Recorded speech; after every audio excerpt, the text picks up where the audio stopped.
Now, this first step of questioning the belief is actually the foundation of rewiring your brain. This is the foundation of neuroplasticity. When you ask yourself, is it always true? It literally halts the neuronal impulse, the neuronal thought. If you can imagine a highway in your brain of neurons and it's firing electrically, right? When you question this thought that you're having, and again, we're questioning limiting beliefs that we brought up from an emotion. And why is it originally an emotion if you think about it? Because you thought it so many times. But now we've got the limiting belief in a statement on a piece of paper, hopefully. But now we're going to say, is it always true? Now, when you question it, imagine you're literally halting the impulse of the neuronal pathway. You're literally stopping the thought in its tracks.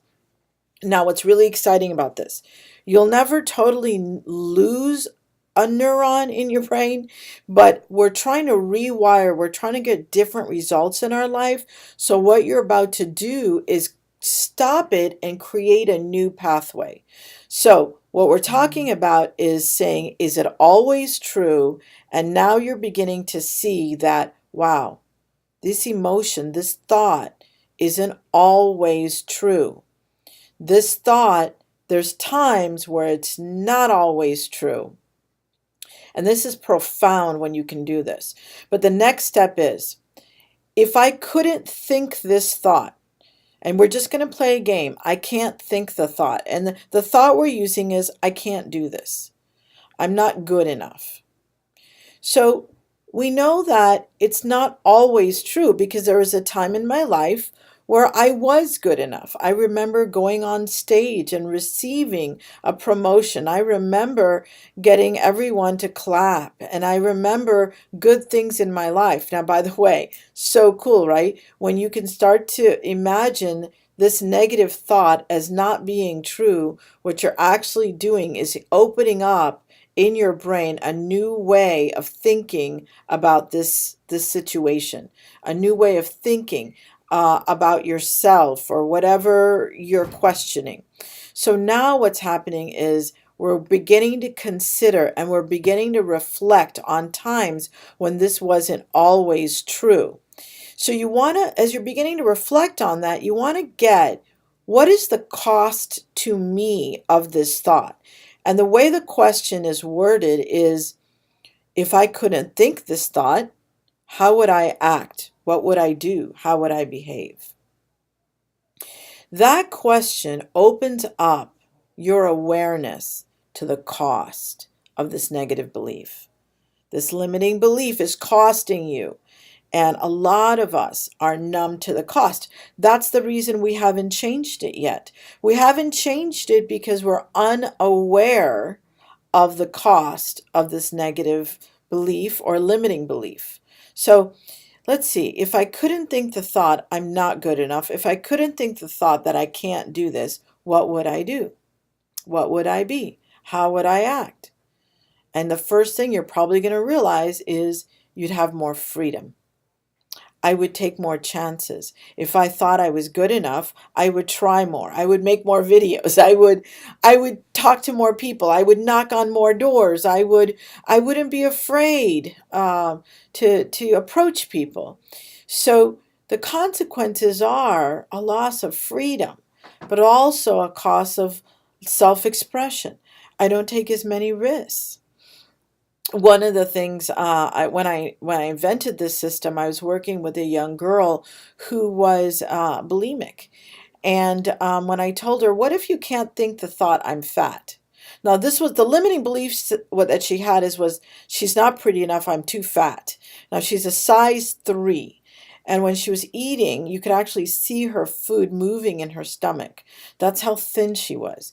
But in her mind, she really believed she wasn't thin enough. So when I asked her, what would it be like if you couldn't think the thought that I'm fat or I'm not pretty? What if you couldn't think that thought? And she said, I'd dress up more. I would dance more. I would go out more. I would accept invitations from my friends. Well, here's the crazy thing about it. If she did all of that, she'd probably know that she's beautiful, that she is good enough. So it's really interesting when you think about the things that you would do if you couldn't have that thought. And it's just a game. The game is, I can't think that thought. What would I do? What would I be like? And you start opening up your mind to the possibilities, and you start becoming aware of the life you've been living because of this thought. So the question is, what would I do if I couldn't think this thought? What would I be? How would I act? Go there. And that's, again, a great way of rewiring your mind. You're beginning to travel that road. And at first, it might be hard because you haven't thought about this. This is actually creating a new connection in your neuronal pathway. Like, I'm not kidding.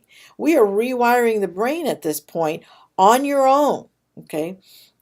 The mechanism I'm going over is going to feel kind of mechanical at first, isolating your thought, questioning the thought, and then getting present to the consequence of your thought. And what would you be like if you couldn't think that thought?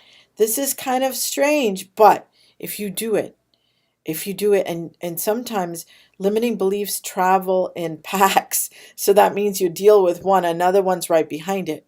But the really cool thing is, once you start pulling down one of those limiting beliefs, it's like a knot, right? Once you start getting one thread loose, they all start to come apart. So it's amazing the kinds of revelations that you'll have, the awareness that you'll create just by starting to question one belief at a time.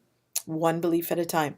So right now what we're doing is, what is the cost to me to hold on to this belief?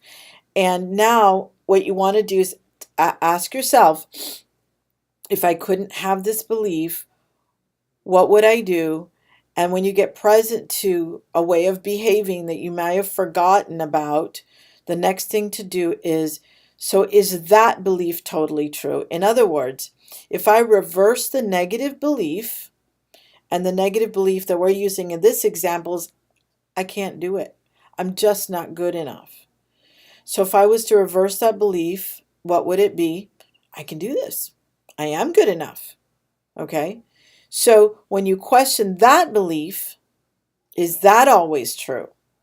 Are you always good enough? No, there's times in my life where I messed it up. I just wasn't ready. Okay, so the first belief was, I can't do it. I'm not good enough. Okay, we got aware of the consequences and costs of that belief. The opposite of my negative belief or my limiting belief is, I can do it. I am good enough. Now, is that always true? No, that's not always true either. Okay, and you're going to find that if you know that something you believe is always true, like undeniably always true, well, then you're God, and we need to have a different conversation. Okay, and you need to come see me in San Antonio, Texas, and sit in my formal office. Here's the truth. You can't have a belief with total certainty.